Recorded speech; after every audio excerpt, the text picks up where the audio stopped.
We made this decision because so many people were calling us saying, hey, I want one of these.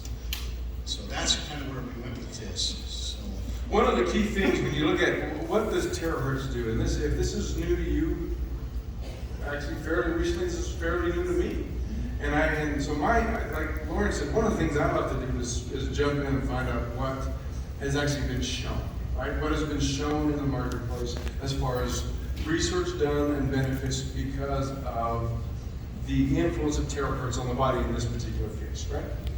And so like Lauren said, I mean, there's massive support and there's a lot of both research and anecdotal information that is beneficial for how the stuff functions. And the thing I would like to start with is this idea of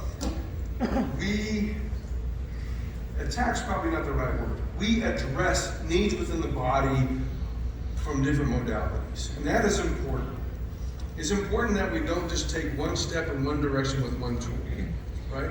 In order to help solve massive problems throughout society as far as our condition goes, we don't just have the chemistry, we also must address the frequency, right?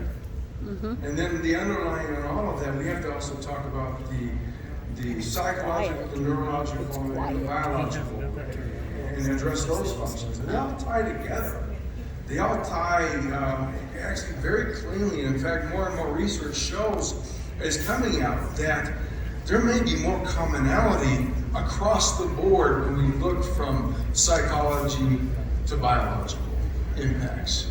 Challenges, diseases, as well as just healthy well-being.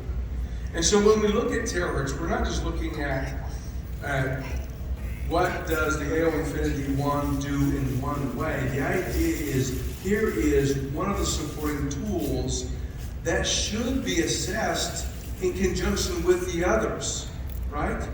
We're not like Lauren just said, this is not a replacement for a scanner. This is a different way of addressing a need within the body. And so we talk about benefiting the cellular health, the cellular strength. We talk about having copper cell death. When we're talking about preventing cell damage or maximizing cell activity and excitement.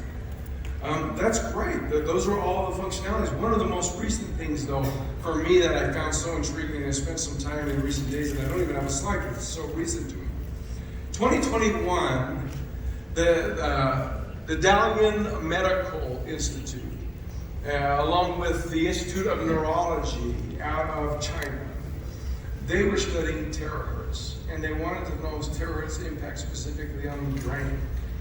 And two of the main conclusions, which I love, like this part is like, okay, I'm going to stick this on my head every day because I love this. And the truth is, actually, it's going to work as it runs through the bloodstream. But the point that they made was that it helps oxygenate the flow in